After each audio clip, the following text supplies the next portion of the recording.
Hello everyone, video editing series আজকে day 2। আগের ভিডিওতে আমি তোমাদের বলেছিলাম যে ভিডিও স্প্লিট কিভাবে করবে, ভয়েস ওভার কীভাবে করবে।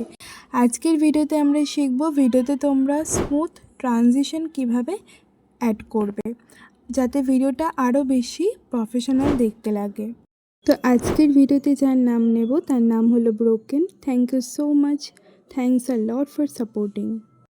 তো প্রথমে তোমাদের এডিটিং অ্যাপটা ওপেন করতে হবে, যেখানে তোমরা ভিডিও এডিট করবে। তারপরে তোমরা তোমাদের ইচ্ছা মতো যে কটা ক্লিপ এডিট করতে চাও সে কটা ক্লিপকে সিলেক্ট করে নাও।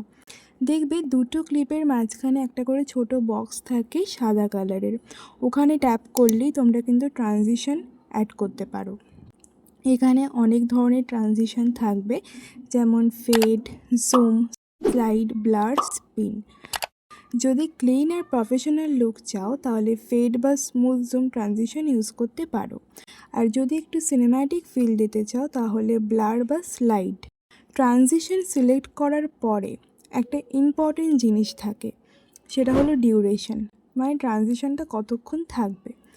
তো এমনিতেই 0.3 থেকে 0.8 সেকেন্ড রাখা যেতে পারে, কারণ তার থেকে বেশি রাখলে ভিডিওটা দেখতে ভালো লাগবে না বা ভিডিওটা স্মুথ হবে না।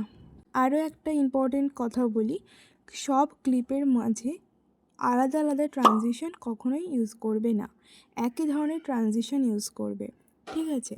তাতে ভিডিওটা বেশি স্মুথ লাগে দেখতে। আর ট্রানজিশন অ্যাড করার পর পুরো ভিডিওটা কিন্তু তোমরা অবশ্যই প্লে করে চেক করে নেবে যে ক্লিপগুলো চেঞ্জ হওয়ার সময় ন্যাচারাল লাগছে কি না, যাতে দেখে মনে হয় না যে এডিট করেছো ভিডিওটা।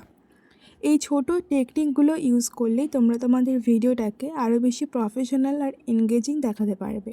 তো আজকের ভিডিওটা এখানেই শেষ করছি। ভিডিওটা ভালো লাগলে কিন্তু চ্যানেলটা সাবস্ক্রাইব করবে এবং অবশ্যই ভিডিওটাকে শেয়ার করে দিও আর হাইপ করে দিও। নেক্সট পার্টে আমি তোমাদের আবারও কোনো ইন্টারেস্টিং বিষয় নিয়ে বলবো। তো চলো আজকের মতো টাটা, বাই বাই।